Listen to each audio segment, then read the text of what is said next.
मध्य प्रदेश में बीजेपी संकट में है और खुद इनके इंटरनल सर्वे है, लगातार हम लोग रिपोर्ट कर रहे हैं, ये खुद अब चीजों को नाप रहे हैं, जो जमीनी हकीकत है उसे ले रहे हैं। इन सब के बीच जो बार बार अब तो हम जो जिन्हें गोदी मीडिया कहा जाता है उन गोदी मीडिया के लोगों की भी जो सर्वे है उसमें भी साफ साफ बता दिया गया है कि प्रदेश में हालत अच्छी नहीं है। तो अब ये आखिरी दाव हम कह सकते हैं खेला है।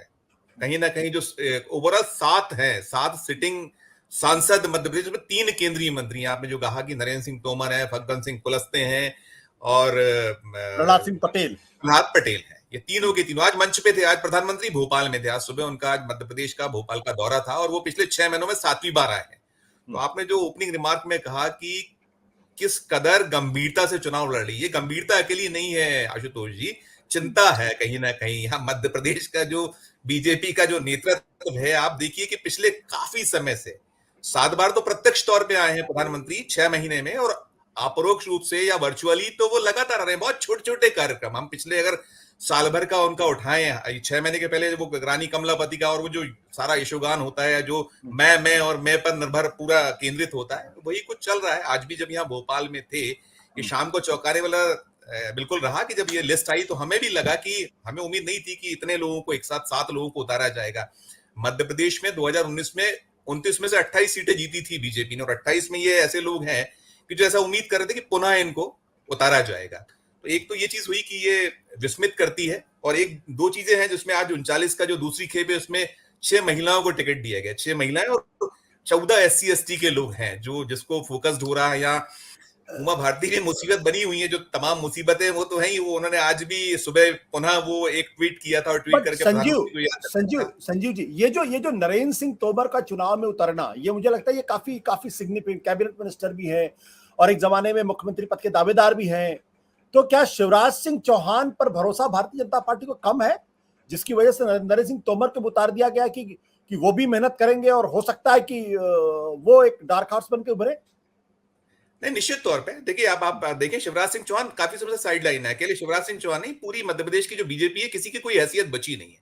यहाँ आप देखिए, ना केवल नरेंद्र मोदी बल्कि अमित शाह यहाँ डेरा जमाए हुए, उन्होंने 2 अपने केंद्रीय मंत्रियों को यहाँ लगा रखा है जिन्हें प्रदेश का प्रभार दिया हुआ है। नरेंद्र सिंह तोमर को चुनाव अभियान का प्रदेश का प्रभारी बनाया हुआ था।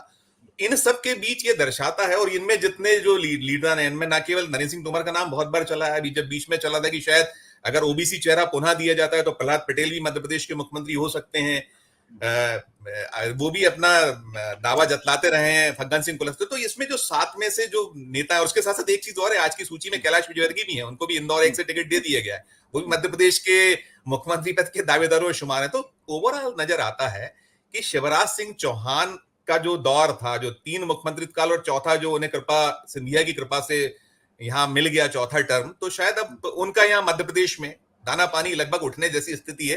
हो सकता है कि अब ये भी एक बड़ा बहुत दिलचस्प हुआ कि उन्हें भी टिकट मिलता है या उनसे कहते हैं आप सांसद का चुनाव लड़िए। ये भी है कि आप लड़ा दीजिए या चुनाव लड़ाइए, अब आपको लड़ना नहीं है, आप दिल्ली आइए। बट संजीव, शिवराज सिंह चौहान के बारे में ऐसी बातें क्यों कही जा रही? क्या वो तो मध्य प्रदेश के एक लोकप्रिय नेताओं में से गिने जाते थे, और एक जमाने प्रधानमंत्री पद के दावेदारों में भी उनका नाम शुमार होता था, पार्टी के अध्यक्ष के तौर पर, प्रधानमंत्री के दावेदार के तौर पर, कि एक मॉडरेट चेहरा है। क्या हुआ इस मुख्यमंत्री काल में कि आज उनकी स्थिति ऐसी आप बता रहे हैं? कलई तो खुल गई है, अब मुट्ठी खुल चुकी है। अब उनका वो चेहरा जो है आदित सा आ गया है, और फिर उनके खुद के दल के लोग, और जो ओवरऑल है, देखिए पूरा फोकस्ड जो चुनाव है, आज के पहले के जो हम अगर चुनाव में जाएं, 2008 या 2013 या 2018 के चुनाव में जाएं, तो शिवराज सिंह चौहान अकेले ऐसे लीडर होते थे जो अपनी यात्राएं खुद निकाला करते थे। संकेत दे रही है, लगातार पार्टी संकेत दे रही है। यहाँ जो यात्रा निकल रही है इनकी जन आशीर्वाद यात्रा, उसको 5 अलग अलग उसमें बांटा गया है, 5 खेमों में बांट के उसको मध्य प्रदेश में निकाला जा रहा है। बहुत टाइम था, अभी 60 दिन बचे थे चुनाव में। यदि हम नवंबर में टाइम पे चुनाव यहाँ होते हैं, उम्मीद अब क्या कुछ है, जिस तरीके की खबरें हम कुछ नहीं कह सकते, जो ये लोग चौंकाते हैं, जो जोड़ी है तो क्या कुछ होगा, लेकिन इन सब के बीच में संकेत लगातार आ रहे थे, सतत आ रहे थे, और ये टोटल साइडलाइन है। और इन सब के बीच ये पूरा, और जैसे मैंने एक चीज और कही,